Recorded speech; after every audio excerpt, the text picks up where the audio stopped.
Victor Pufulescu believes he started having alien encounters as a teenager back in his native Romania. He's turned to hypnotherapy to try and find out exactly what happened.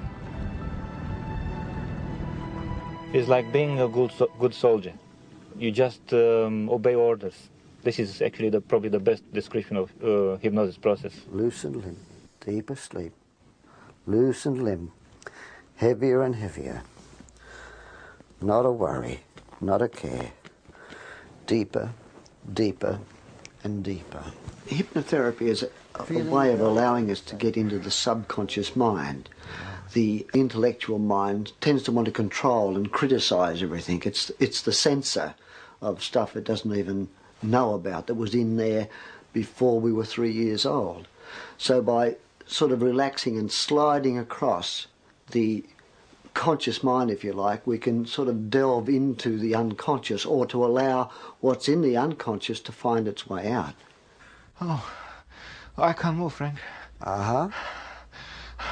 The pressure is increasing. I can't move. The chest, my arms, uh-huh, my legs. There's a thing about hypnotherapy that very often the subject will want to please the hypnotist. So you have to look at that, but the thing is that you can see that when a person is reliving an experience, that it's pretty easy to see whether that's faked or not. Moving forward in time. My legs. Moving forward my in feet. time. Moving forward in time through the experience. The pain is inside of my elbow. Uh-huh. Thanks. Who are you saying thanks to? Them. Uh-huh.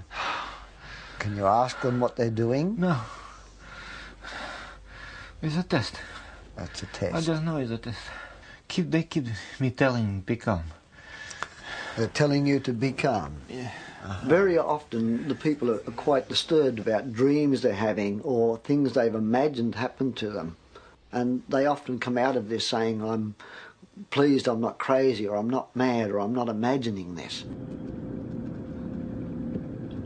It does give you some answers, but also creates thousands more.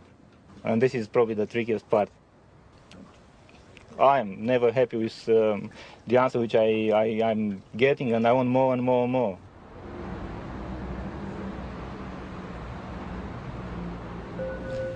Just relaxing as much as you can with every breath.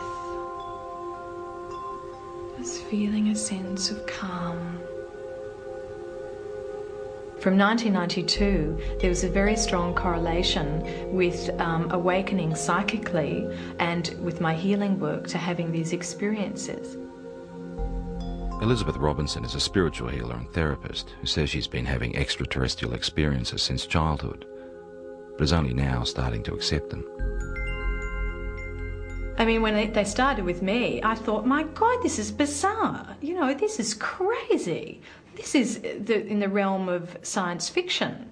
But I know now I've had to work through that and struggle with it, and I've denied it like hell for 5 years.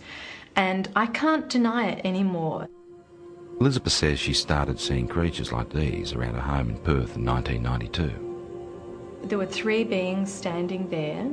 They had large shaped heads, bigger at the top to the chin at the bottom, large almond-shaped eyes, small bodies, legs and arms, and sort of grey in appearance. But they looked at me with a sense of intent and intelligence. Soon after, Elizabeth's daughter talked of being visited by a lady during the night. Elizabeth believes it was one of the same beings. And I looked down on the desk, and here was a drawing of this being, this same being that I had seen. And I said to Jessica, who did that? Because I knew that at 2.5, her drawings were scribble drawings. And she said, oh, that's the lady. I tried to rationalise it, but I knew that I wasn't imagining this stuff. You know, there was something in me that told me that there was more to these experiences. They're looking at me again. Elizabeth then turned to hypnotherapy to try and uncover what she couldn't understand. This session was recorded last year with visiting American UFO researcher John Carpenter. I don't want to give the baby up. What seems to have come up in hypnosis is that I've had children taken from me, babies taken from me that are growing up on crafts. And this is just absolutely bizarre, you know, talking about this. I mean, you talk about this, but, you know, at first you struggle with it. I mean, you can't fully comprehend this, but what I could comprehend was the emotion around it. I know what they're doing. They say it's time. They tell me with their mind. The emotions are so real, they're raw, they're, you know, the grief is there, the terror is something like I've never felt before. They're just doing what they're doing. What are they doing? They're getting the equipment ready. Part of the reason why they're involved here on Earth is to help us awaken, but there seems to be some sort of reciprocal type of arrangement whereby, you know, they're coming to Earth and they're creating a new race of beings, or creating some sort of hybrid race of beings. I used to think, okay, I'm dreaming, until I used to be able to get up, go to the bathroom, make a cup of tea, come back, sit down, they'd still be waiting for me. And I think, oh. Elizabeth and colleague Mary Rodwell now run a support group in Perth for people who've had alien experiences. And this is what I mean, my business is emotional trauma. That's why I'm here. And I won't deal with fantasy. I can't deal with fantasy. So it's about emotional trauma. These people are stressed quite desperately with fear and anxiety about a lot of things that they only have a vague idea often about, but often is because they've remembered being taken. I went 3 months with barely any sleep. If you remember, I told you about 11 or 12 weeks, barely any sleep. Most of them just want to live an ordinary life. They don't want this to happen. So for them to have the chance to at least talk about it and release all the anxiety and fear around that as much as they can around talking about it, it seems that through that there is real healing.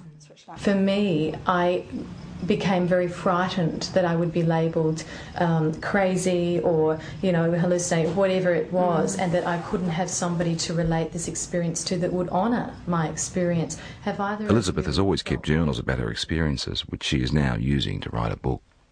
I saw a grey being appear, white-grey colour. In the dream, I was searching for my son, even though the child dream of trying to run away from several grey beings, but as fast as I ran or wherever I really don't expect someone to be able to say, absolutely, you know, this is real, because, you know, you always doubt yourself, but you know that it's real, and you have to come to some point and stop denying it, and that's what I'm starting to